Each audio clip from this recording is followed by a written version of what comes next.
കാസർഗോഡ് പുത്തികയിൽ കർഷകന്റെ 30ഓളം കവുങ്ങുകൾ KCB വെട്ടിമാറ്റി. പുത്തിക സ്വദേശി ബാലസുബ്രഹ്മണ്യ ഭട്ടിൻ്റെ തോട്ടത്തിലെ കവുങ്ങുകളാണ് KCB വെട്ടിമാറ്റിയത്. വൈദ്യുത ലൈനിലേക്ക് കവുങ്ങ് തട്ടുമെന്ന് കാണിച്ചായിരുന്നു നടപടി. അരുൺ പാറയ്ക്കൽ കാസർഗോഡ് നിന്ന്. Arun, good morning. എനിക്ക് ഈ വാർത്ത മനസ്സിലായില്ല. വെട്ടിമാറ്റിയത് കൊണ്ട് എന്താ പ്രശ്നം എന്നാണ് പറയുന്നത്?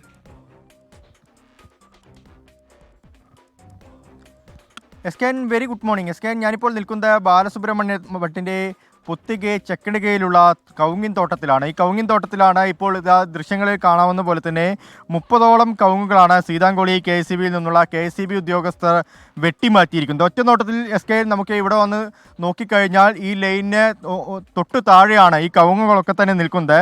അത് ലൈനിൽ മുട്ടാനുള്ള സാധ്യതയുണ്ട്, ഈ വൈദ്യുതാഘാതം ഏൽക്കാനുള്ള സാധ്യതയുണ്ട്. അതുകൊണ്ട് ഈ കവുങ്ങൊക്കെ വെട്ടിമാറ്റിയെന്ന് നമുക്ക് തോന്നിപ്പോകും. പക്ഷേ അങ്ങനെയല്ല കാര്യങ്ങൾ. ഈ രണ്ട് പോസ്റ്റുകൾ, അതായത് ഇവിടെയൊക്കെ ലൈൻ വലിച്ച ഈ രണ്ട് പോസ്റ്റുകൾ ചെരിഞ്ഞാണ് നിൽക്കുന്നത്. ആ ലൈനെ തൂങ്ങിയാണ് നിൽക്കുന്നത്, ഈ കവുങ്ങിലേക്ക് തൂങ്ങിയാണ് നിൽക്കുന്നത്. ഇക്കാര്യമൊക്കെ തന്നെ ഈ തോട്ടമുടമ KCB ഉദ്യോഗസ്ഥരെ നേരത്തെ അറിയിച്ചിരുന്നു. അദ്ദേഹത്തിൻ്റെ തോട്ടത്തിന് നടുവിലൂടെ തന്നെയാണ് ഈ ലൈൻ വലിച്ചത്, അതിന് അനുമതിയും നൽകിയതാണ്. പക്ഷേ ഈ ലൈൻ തൂങ്ങി നിൽക്കുന്നത് നേരത്തെ അറിയിച്ചിരുന്നു. പക്ഷേ അതൊന്നും KCB ഉദ്യോഗസ്ഥർ ഒരു പരിഹാരമുണ്ടാക്കാനുള്ള ഒരു നടപടി കൈക്കൊണ്ടില്ല. അത് മാത്രമല്ല, ഈ ഉടമസ്ഥനെ പോലും അറിയിക്കാതെ ഈ 9 വർഷത്തോളം പഴക്കമുള്ള അദ്ദേഹത്തിൻ്റെ 9 വർഷത്തെ അധ്വാനത്തിൻ്റെ ഫലമാണ് ഈ കവുങ്ങ്. പൂർണ്ണ വളർച്ചയെത്തിയ കവുങ്ങുകളാണ്. അടയ്ക്കൊക്കെ പറക്കേണ്ട സമയമാണ്. ആ സമയത്താണ് ഈ കവുങ്ങുകൾ 30ഓളം കവുങ്ങുകൾ വെട്ടിമാറ്റി ഈ KCB ഉദ്യോഗസ്ഥർ പോയത്. അതോ ഇവരെ അറിയിച്ചില്ല, ഈ ഉടമസ്ഥനെ അറിയിച്ചില്ല എന്നതാണ് ഏറ്റവും പ്രധാനപ്പെട്ട കാര്യം. ഇത് KCB ഉദ്യോഗസ്ഥർ തന്നെ തെറ്റുപറ്റിയതായി സമ്മതിക്കുന്നുണ്ട്. ലൈന് താഴ്ന്നതാണെന്നും രണ്ട് വൈദ്യുത പോസ്റ്റുകൾ ചെരിഞ്ഞാണ് നിൽക്കുന്നതെന്നും ഒക്കെ അവർക്ക് മനസ്സിലായിട്ടുണ്ട്. പക്ഷേ എന്നിരുന്നാൽ പോലും ഈ കവുങ്ങുകൾ 30ഓളം കവുങ്ങുകൾ, പൂർണ്ണ വളർച്ചയെത്തിയ കവുങ്ങുകൾ, 9 വർഷത്തെ അദ്ദേഹത്തിൻ്റെ അധ്വാനത്തിൻ്റെ ഫലം, അത് പൂർണ്ണമായും വെട്ടിനീക്കിയ ഒരു നിലയിലാണ്. ഇപ്പോൾ ആ തോട്ടമുടമ ബാലസുബ്രഹ്മണ്യ ഭട്ട നമുക്കൊപ്പം ചേരുകയാണ്. ഇതിപ്പോൾ എന്താണ് വൈദ്യുതി വകുപ്പ് പറയുന്നത്?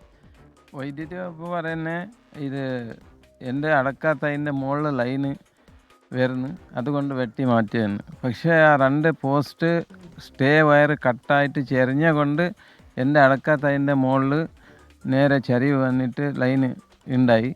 അതുകൊണ്ട് ഞാൻ പറയുന്നത് ഇത് വൈദ്യുതി ഓർത്ത് KCBക്കാർ തന്നെ തെറ്റ്. എനിക്ക് ഒരു അറിയിപ്പും ഇല്ലാതെ അവർ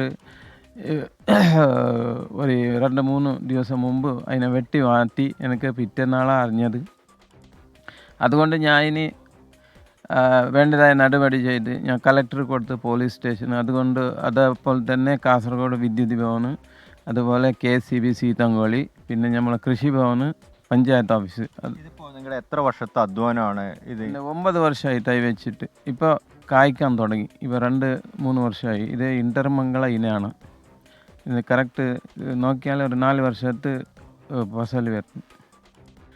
അതുകൊണ്ട് ഈ വെട്ടിയ മാറ്റിയതിന് എനിക്കതിൻ്റെ നഷ്ടപരിഹാരം കൊടുക്കേ വേണമെന്ന് ഞാൻ മറ്റൊരു വരുമാനം അല്ലാതെ എനിക്ക് വെറ്റ വരുമാനമൊന്നുമില്ല. ഗവൺമെൻറ് പണിയിൽ ആരുമില്ല. എൻ്റെ 2 പിള്ളേർ, ആൺപിള്ളേർ സ്റ്റുഡൻ്റാണ്, വൈഫ് ഹൗസ് വൈഫാണ്. ഞാൻ ഈ കൃഷിയിൽ തന്നെയാണ്. അതുകൊണ്ട് ഞാൻ പറഞ്ഞു എനിക്ക് ഇതിൻ്റെ ഈ വെട്ടി മാറ്റിയതിൻ്റെ ഒരു പരിഹാരം കിട്ടേ വേണം. അതുകൊണ്ട് അതുവരെ ഞാൻ ഇതിൻ്റെ ഒക്കെ ഉണ്ടാവും. അത് തന്നെയാണ്. ഇപ്പോൾ പൂർണ്ണ വളർച്ചയെത്തിയ കവുങ്ങുകളാണ്. അദ്ദേഹത്തിന് കൃഷിയല്ലാതെ മറ്റു മാർഗ്ഗങ്ങളൊന്നുമില്ല. കുട്ടികളടക്കം മക്കളടക്കം പഠിക്കുകയാണ്. ഈ കവുങ്ങിൻ്റെ ഒരു ദൃശ്യങ്ങൾ തന്നെ നമുക്ക് കണ്ടാൽ മനസ്സിലാകും എത്രത്തോളം ദുഃഖകരമായ കാര്യമാണ്, അതിക്രമമാണ് KCB ഉദ്യോഗസ്ഥർ കാണിച്ചിരിക്കുന്നത്. പക്ഷേ ഇനി ഇതിനൊരു പരിഹാരം വേണം. ജില്ലാ കളക്ടർക്കും അതുപോലെ തന്നെ പോലീസിനും വൈദ്യുതി വകുപ്പിനുമൊക്കെ ഇതുമായി ബന്ധപ്പെട്ട പരാതി ഈ ബാലസുബ്രഹ്മണ്യ ഭട്ട നൽകിയിട്ടുണ്ട്. പക്ഷേ KCB ഉദ്യോഗസ്ഥർ തെറ്റ് സമ്മതിച്ചിട്ടുണ്ട്. നഷ്ടപരിഹാരത്തിന് അർഹനാണെന്ന് ഉദ്യോഗസ്ഥർ വാക്കാൽ പറയുന്നുണ്ട്. ഇതുവരെയും നഷ്ടപരിഹാരം സംബന്ധിച്ച മറ്റു കാര്യങ്ങളൊന്നും തന്നെ അറിയിച്ചിട്ടില്ല. Okay, thank you. നമുക്കിപ്പം ചേർന്നത് അരുൺ പാറയ്ക്കലാണ്.